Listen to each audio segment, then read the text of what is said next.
আমাদের শরীরে মোটামুটি 20 থেকে 25 হাজার জিন, মানে 20 থেকে 25 হাজার টাইপের জিন রয়েছে এবং ট্রিলিয়নের উপরে ডিএনএ রয়েছে।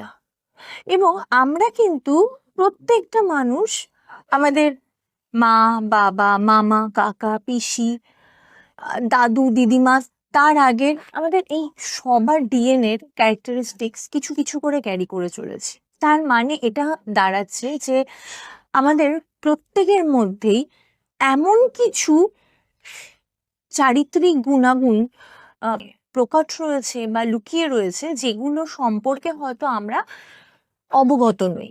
আমাদের মধ্যে যে ভয় পাওয়ার টেন্ডেন্সি দেখা যায়, এটা ছোটবেলা থেকে তৈরি হতে পারে, কিংবা এটা আমাদের জেনেটিক্যালি এসেছে বা ডিএনএ থ্রুতে এসেছে। এই যে আমাদের ভিতরের বিভিন্ন রকম ছোট বড় প্রবলেমগুলো রয়েছে, এগুলো যদি আমরা সলভ করতে পারি তাহলে কিন্তু আমাদের লাইফের অনেক প্রবলেম আমাদের সলভ হয়ে যাবে। আমি যদি একটু ভগবদ গীতার কথায় আসি, তাহলে আমরা দেখতে পাই যে বিষাদ পর্বে অর্জুন শ্রীকৃষ্ণকে এটাই বলেছেন যে আমি কি করে আমার আত্মীয় স্বজনের বিপক্ষে গিয়ে অস্ত্র ধারণ করব বা অস্ত্র ধরবো। এখানে এই অস্ত্র ধরার মানে এটা নয় যে আমি সত্যি সত্যি আমার অপোজিটে অনেক মানুষ রয়েছে তার সাথে আমরা ফাইট করছি। মডার্ন ন্যারেশনে বলা হয় যে আমার ভিতরে যে যে প্রবলেম, সেটা ফিয়ার হতে পারে, কনফিডেন্সের অভাব হতে পারে, আমার মধ্যে ইগোর প্রবলেম হতে পারে, জেলাসি হতে পারে, স্বার্থ হতে পারে, হিংসা হতে পারে, যে যে প্রবলেম রয়েছে, যে প্রবলেমগুলো আমার ছোট থেকে তৈরি হতে পারে কিংবা আমরা জেনেটিক্যালি ক্যারি করতে পারি, আমরা ডিএনএ থ্রুতে পেয়ে থাকি, এই সমস্ত প্রবলেমকে শেষ করে ফেলা। কৃষ্ণ হচ্ছে আমার ডিভাইন এনার্জি, যে ডিভাইন এনার্জি বা আমার সোল যে আমাকে চালনা করছে, সে আমাকে বারবার পথ দেখাচ্ছে, তুমি তোমার এই যে যে প্রবলেম রয়েছে, যে যে অবলিগেন্স রয়েছে, যে যে তোমার পথে বাধা আছে, সেই বাধাগুলোকে শেষ করো, যাতে তোমার সামনের রাস্তাটা অনেক সুন্দর হয়। তো আমরা সবাই জানি ভগবদ গীতা আমাদের প্রত্যেকের দিনের সাথী। ভগবদ গীতা আমরা যদি পড়ি বা জানি, তাহলে আমাদের জীবনযাপনের যে অসুবিধাগুলো আমরা ফেস করে চলেছি, সেটার সলিউশন আমরা পেয়ে যাব। তাহলে এটা বোঝা যাচ্ছে যে আমি যদি ভগবদ গীতার কথা মেনেই চলি, তাহলে আমার ভিতরে যা যা প্রবলেম রয়েছে, সেই প্রবলেমগুলোকে যদি শেষ করি, আমার তাহলে কিন্তু সমস্ত কিছু থেকে আমরা বেরিয়ে যেতে পারবো। তাহলে কোথায় আসছে প্রবলেমটা? ডিএনএতে।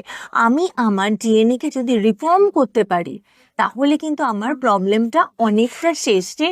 যে প্রবলেমগুলো আমার অলরেডি ছোটবেলা থেকে রয়েছে বা যেগুলো আমি ক্যারি করে নিয়ে আসছি, যেগুলো আমার দরকার নেই, সেগুলো জাস্ট ডিলিট করে দেবো। তো এর জন্য অনেক কিছু করা যায়।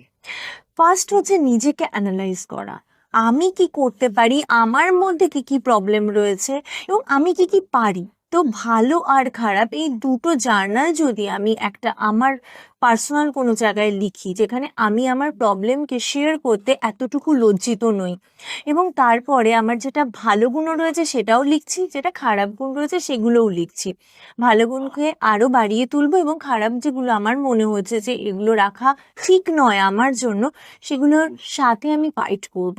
সেগুলোকে একটা একটা একটা করে টার্গেট নিয়ে যদি আমি সেগুলোকে আস্তে আস্তে শেষ করে ফেলি, তাহলে কিন্তু আমার অনেকটা রাস্তা ইজি হয়ে যাবে। তার জন্য অনেকগুলো ওয়ে রয়েছে। আপনি নিজেকে সময় দিতে পারেন, যে কোনো রাস্তা দিয়ে যাচ্ছেন, যে কোনো কিছু ভালো লাগলো সেখানটায় দেখুন ভালো লাগছে, এটা বলতে পারেন যেমন ভালো লাগছে।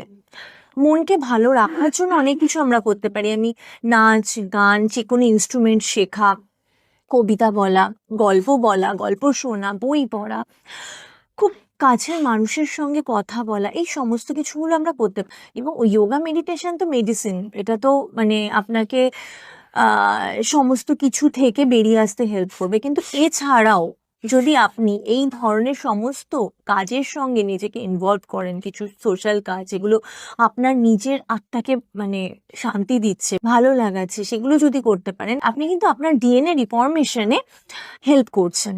সো এরকম ভাবে যদি আপনি এগিয়ে যান, তাহলে কিন্তু আপনার লাইফের অনেকগুলো প্রবলেম সলভ হয়ে যাবে। ভালো থাকুন, সুস্থ থাকুন।